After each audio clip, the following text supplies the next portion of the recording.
Heed the Call with Hanzus and Marc Sessler is on Underdog, so why not start playing on Underdog today? It's easy. Just you versus the projections. Simply choose higher or lower, and you could win up to 1,000 times your entry. Download and play on the Underdog app. Sign up with the code HTC, that's us, and receive up to $1,000 in bonus cash for our U.S. audience only. And one more thing before we get going. Heed the Call is now on its own YouTube channel. And we implore you to subscribe to that new channel, youtube.com/@HeedTheCallPod. Please be there. Support the show. We really appreciate it. On with the show. Yeah, I lost my first 2 games against them my rookie year. And after that, I really forgot that. Just a great matchup for us.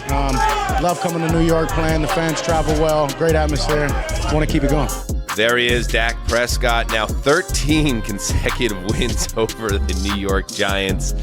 That is not a rivalry. That is a one-sided butt-kicking after a 20-15 Cowboys win over the New York Giants at the Meadowlands, MetLife Stadium, a game in which Dak and the Cowboys offense started out hot. The defense held the fort, and the biggest questions around the Cowboys and the Giants are about injuries after Micah Parsons and Malik Nabers both went out late in this game.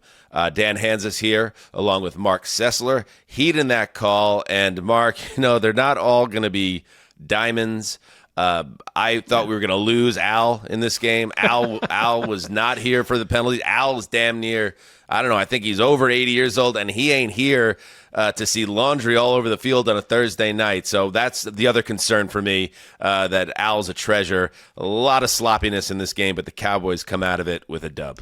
it is just as a bit of a diversion, I find it intriguing when Al becomes so annoyed by anything at all that is elongating the game, because that he's already in his world begun to dial up a list of steakhouses and taverns to go to after the game. And so when you've got a Dallas team that had 11 penalties for 89 yards, the Giants much cleaner, but Dallas, you're right, this was a sloppy game. And I think I'm all right with this with Thursday Night Football, just understanding that we're not going to get a lot of questions answered about the deep nature of teams on Thursday night. You're going to get the team that's better at just grinding it out. But I think the biggest news of the evening is you've got Micah Parsons getting carted off late in the game. You've got DeMarcus Lawrence hurt. And while Mike Zimmer is wearing a very unusual baseball cap along with the head coach, he had a nice evening as the defensive coordinator after last week. But that's, for me, the biggest situation is if you lose these players or if you lose them for any amount of time, the Dallas Cowboys are a completely different operation. Right, and we did not get any details from Mike McCarthy and his presser about the severity of the Micah Parsons injury. He went out late in the game when, let's see who it was. It was Giants guard Greg Van Roten, landed on the back of his leg. He went into the blue tent and very quickly popped out, had his socks off, had his cleat off, and hopped on a cart and was taken back to the locker room.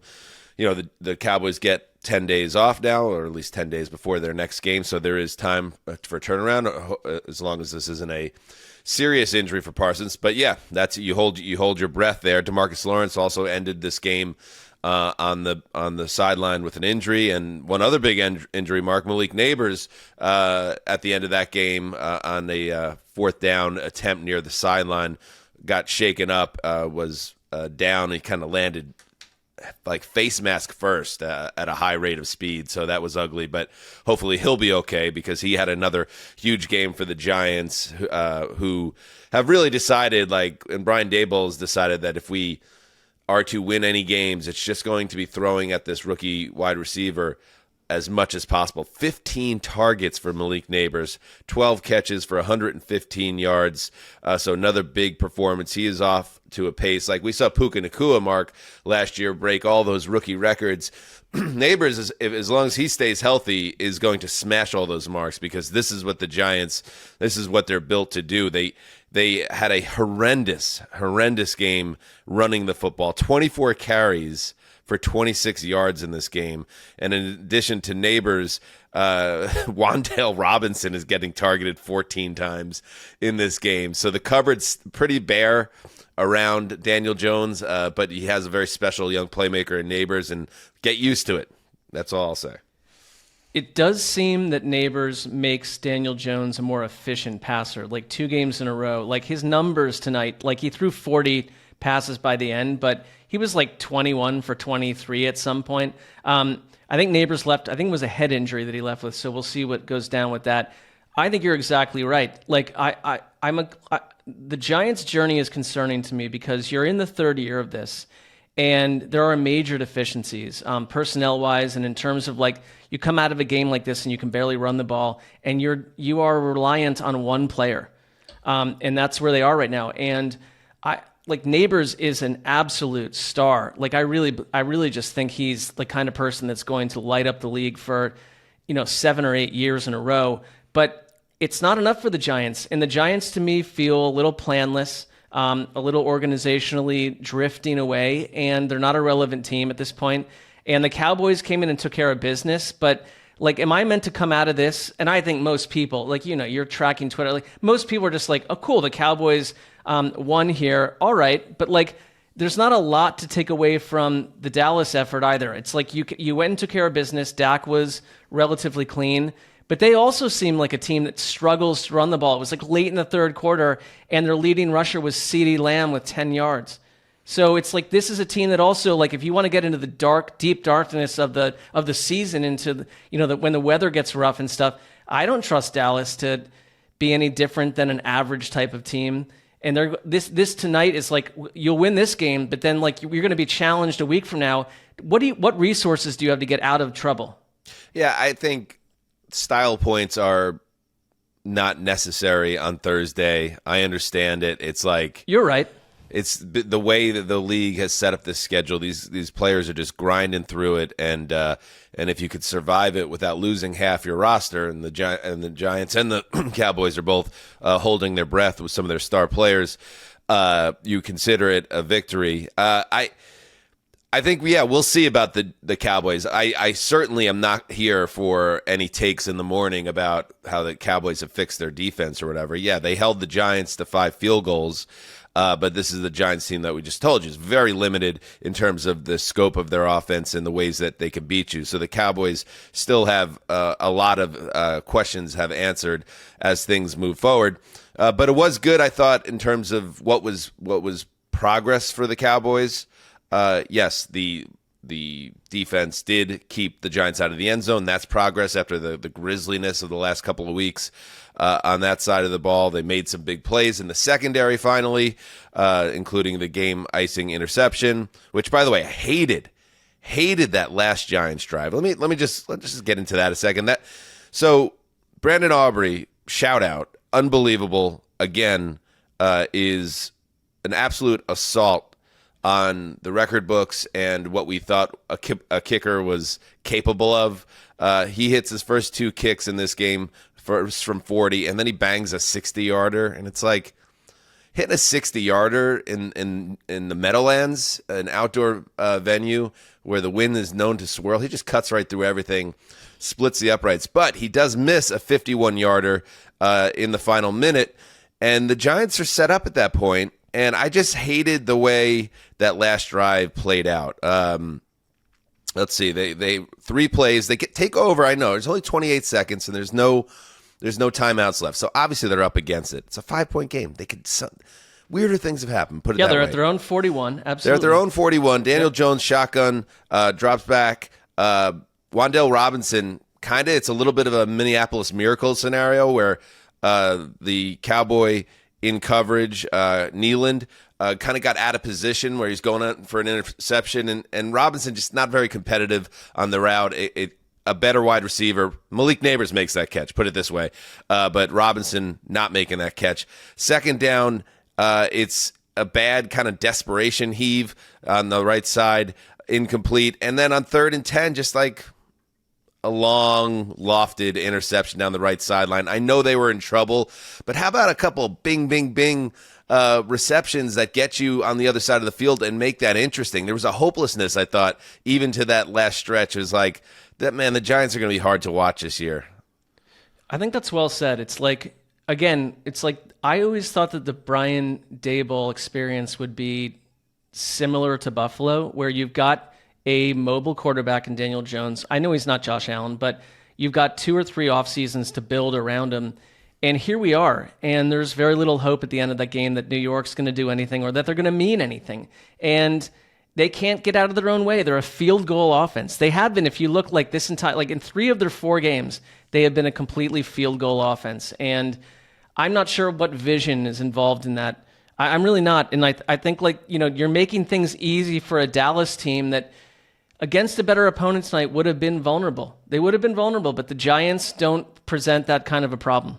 No. The best news, I would think, from a waking of a Giants scenario, I would say, is CeeDee Lamb, who, you know, we talked about it a lot during the past week about how Lamb kind of took himself out of that last game against Baltimore and actually acknowledged that leading into this game. And he blew up in this game. He had nearly 100 yards, had a long touchdown. And it did remind me of last year. We were doing the old show, and I remember on the show imploring CeeDee Lamb to wake up and be the guy that I know he could be. And then he followed that a bad loss in San Francisco where he was pouting on the sideline with 6 straight games with at least 11 catches and 7 games with more than 100 yards. So is that the beginning of a big CD run? Because as he goes, that offense goes. So that's a positive thing. And then Justin just sent this along from Mike Garafolo of NFL Network. Micah Parsons spent some time icing his ankle on the Cowboys training table, limping a bit, but no indications here in the locker room he suffered a significant injury. So obviously, great news there. The only concern you have if you're a Cowboys fan, I'm like, hopefully it's not a high ankle sprain, and we know how that could jack up a season. If it's a mid or low ankle sprain, then he should be good to go by the time the Cowboys are back on the field. So, yeah, these Thursday night games they could be wars of attrition, and I think that's what we watched tonight. Yep, they got the Steelers next in Pittsburgh, tough defense. Detroit after that. Then they're bye, and so that can heal things. But then the Niners and the Falcons. So, like, it does not get easier for the Cowboys. I'll say one thing about the Giants before we go. Like, this is sort of what annoys me. They get down to the Dallas 3, and it's 4th and 3, and they're within, you know, they're down by less than a touchdown, and they kick a field goal, and it's like, what is Brian Daboll? Because I would have assumed they're more aggressive. I would have assumed that they're like, this is what we kill teams for week after week. It's like that. Like every bot and everything is saying, you go for it from there. Who are you? What is your identity? And you kick a field goal, and it's like, when will the New York Giants want to be reborn as something that seems even semi-important to me? Like, if you're going to put them on Thursday Night Football in this situation, like, matter, go for it, take a risk, change your season. And I feel like in this game tonight, Dallas, totally milquetoast, was almost handed the game by a Giants team that doesn't know how to, in these situations, be the equal. And I'm an old school, like, East Coast guy like you. Like, the Giants are like my second team, and I found myself piqued by what I saw tonight. We have got a lot of Giants friends, and it's like, what are you and who are you? Yeah, they are a team searching for an identity. Nabers is the closest thing to establishing them as something very watchable. I'm seeing here that he left the game with a concussion, so yeah. That's something now to keep an eye on. And he became the first player, this per ESPN, in NFL history with at least 25 catches and 3 touchdowns in his first 4 career games.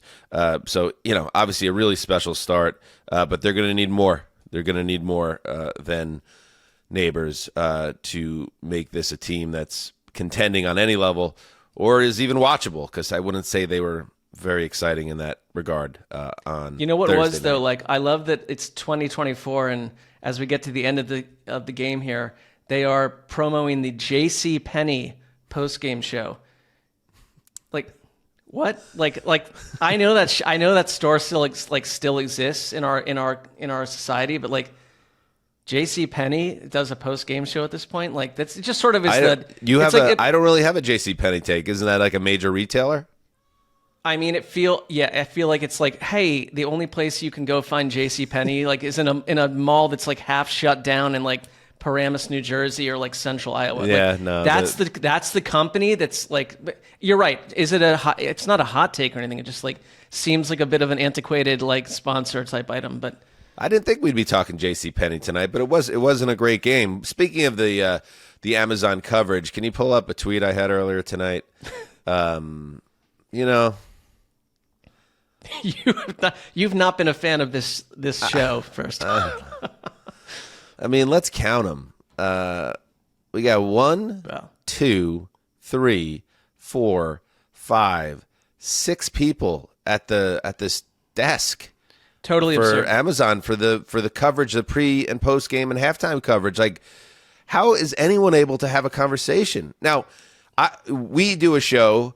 You and I, Mark, and Justin is in, and sometimes Connor's on the show, and like our Thursday preview show, which you could check out right now.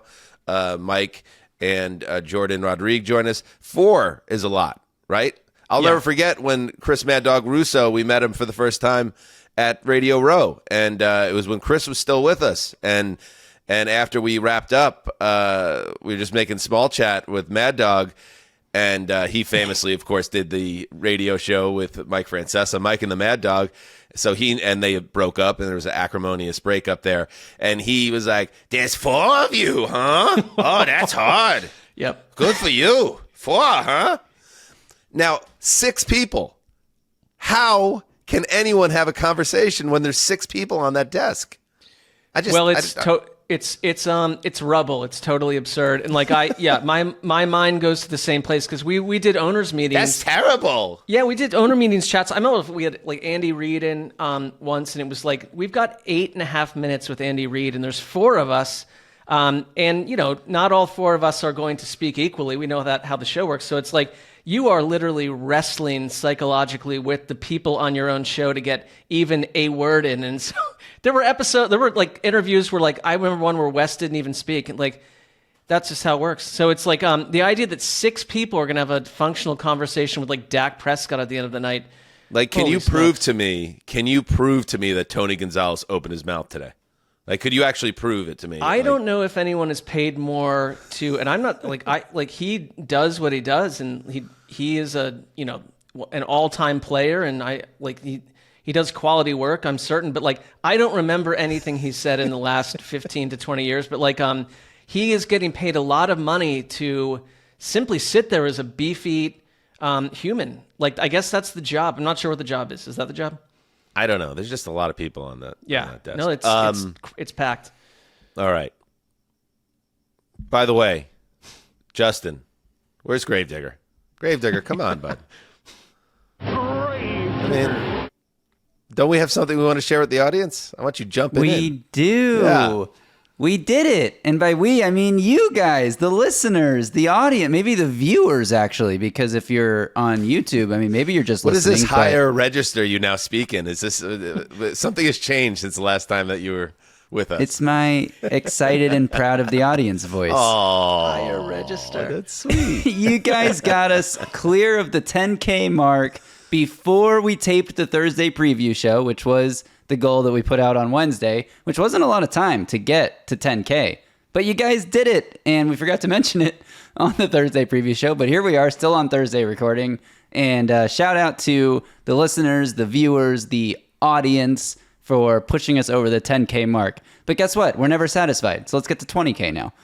Yeah, I have a goal in mind that our next goal is to have more subscribers than our former home had. That's just what, and we could look that up and see what that is. But let's just keep building on it. Let's build. Let's chop wood, Cess Dog. Yeah, can I congratulations to everyone who, clicked a button. Like, I appreciate that too. But can I go, like, I'm not going negative, but can I be a little stern? Okay. Well, no, but if you need to be verbally reminded by us to subscribe to the channel, then it's time to up your game. Like, you don't need to be disciplined by us. And now I'm very proud of you at the same time. It's cat and string theory. Well, no, just like I appreciate you, but also if I need to tell you to do it, let's get in sync. Okay. Very nice. And here is hashtag 48.3. That's the new goal. I like that. Actually, make it 48.4. That's the new goal. So let's go for it. Again, plenty of content for you guys as we edge into the weekend. Tomorrow morning, we will have the latest draft up for the flagship program. I believe Justin Graver had the first overall pick, so see how he did with that. So you can get that on patreon.com/heedthecall, where I have all sorts of content over there now. You have the week 4 preview with Mike and Jordan right now sitting in your device of choice. And then, yes, Sunday we will see you for the flagship program. So thank you to everybody for, in all sincerity, Mark. I don't know what that was. It was almost a little bit of a jab of the audience, or you were challenging them, or I don't know what it was, but I am very thankful to have the support that we have. The people, we say, please get us to 10. Bang, we get 10. So next is what, Justin? Hashtag it. Hashtag 48.3K? No, 48.4. 48.4. Sorry. I We're not wasn't gonna paying tie? attention earlier when you said it. No, you're right. That's the goal, Mark. Support. No, like, we it's good. support them because they support us. I don't not support them. But it's good cop, bad cop. You need a little bit of both. Like, it can't just be like, you're so wonderful, like, let me put socks on you and comb your hair. It's like, I want you also to understand that there's another region we can get to as a group, and we need to be serious about this. Okay. But I appreciate your approach too. But like, together we create the right approach. I hear Like, you. I know where you're coming You from. can praise them and tell them that that you think about them, and I'll say what I say. Okay. Why do you have Levi on tonight? Where are you going? You doing something tonight?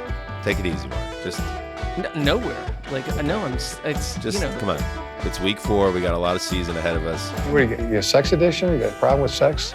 No. Sex? You addicted to sex? It's a sex addiction or something? No, I am staying home this evening, and Okay. I'll just turn on like a Titans game from week 2 or 3 and grind through that tape. All right. Thank you to everybody. That's a great idea. Thank you to everybody for listening. Until next time, heed the call.